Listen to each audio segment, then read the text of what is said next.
6 mois avant l'élection, la cote de Boris Yeltsin ne dépasse pas 5%.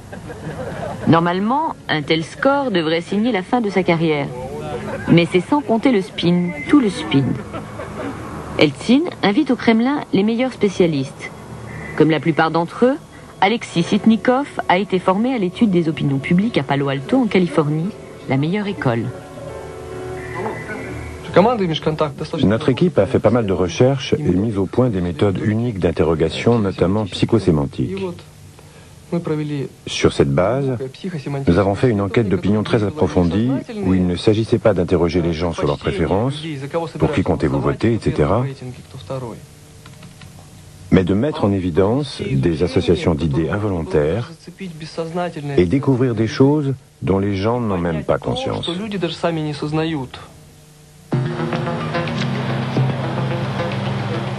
Le résultat est clair. Pour les Russes, la question n'est pas « voulez-vous voter pour tel ou tel candidat ?», mais « souhaitez-vous le retour du communisme ?» Yeltsin doit donc jouer sur la peur du communisme. D'où la première décision, il ne présentera aucun programme. On ne lit jamais les programmes des candidats. Un programme qui tient sur 2 pages, ce ne sera de toute façon qu'une collection de slogans et de déclarations de bonnes intentions. C'est-à-dire la même chose que ce que l'on entend dans les clips publicitaires et les discours publics. Quant à écrire un programme de 2 tomes, c'est de la folie, une perte de temps pure et simple.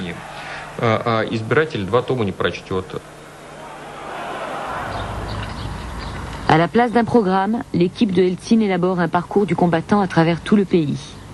Chaque étape est mise en scène pour séduire les télévisions.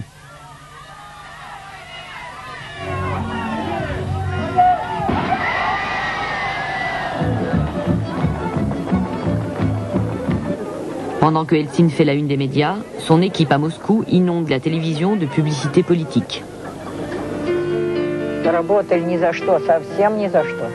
Я помню, когда колхоз организовались, они, наверное, в 1933 году организовались, уж мне было 8 лет. Когда стали в колхоз загонять этих, кто жил самостоятельно, они не хотели в колхоз идти. Их загоняли силком. А сейчас что ж, сейчас так жизнь, кто работает, можно жить. Надо только за Ельцина голосовать. Ельцин построит жизнь. Как жили раньше, конечно, вот уж таких людей-то, может, мало осталось. А если были, они сейчас все поднялись оттуда, голосовали за эту жизнь.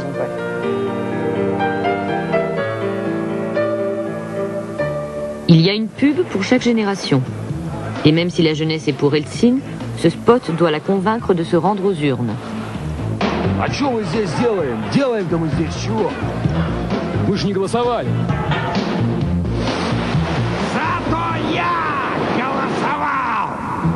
Голосуй, или проиграешь.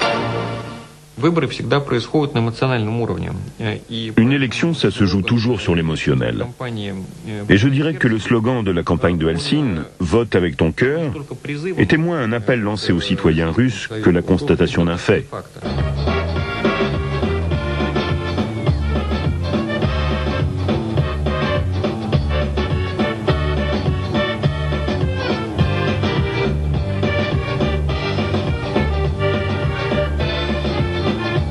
Malgré tous ses efforts, Yeltsin ne décolle pas dans les sondages. Les spin doctors du président russe ont une idée très peu orthodoxe.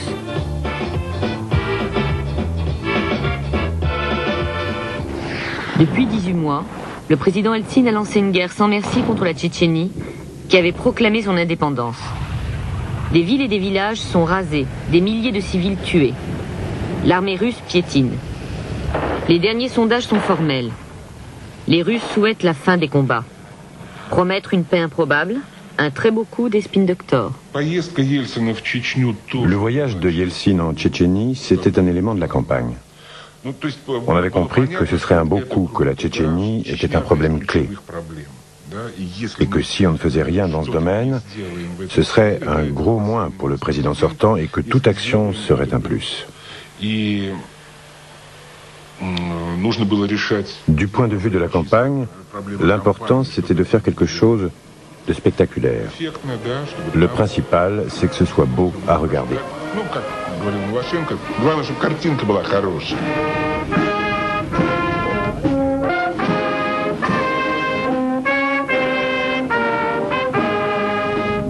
Здравствуйте, товарищи солдаты и офицеры!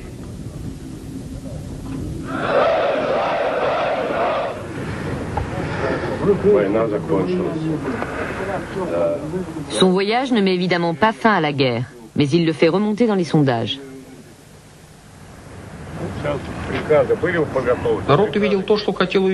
C'était ce que les gens voulaient voir. Un président battant, fort, plein de santé, déterminé, capable de vous surprendre.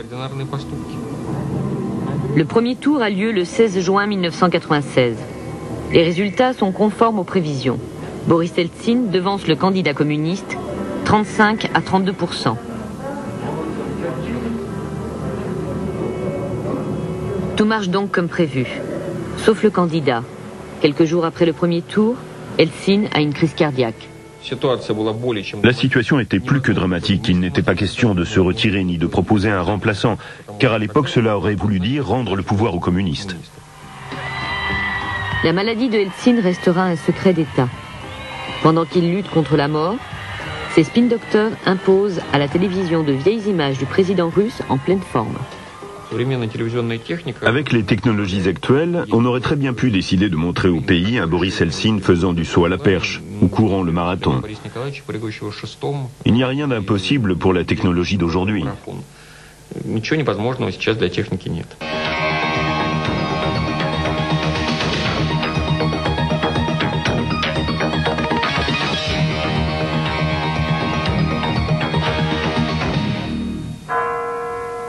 Le 4 juillet 1996, Boris Eltsine est réélu président de la Russie avec 54% des voix. 6 mois plus tard, sa cote de popularité retombe à 10%.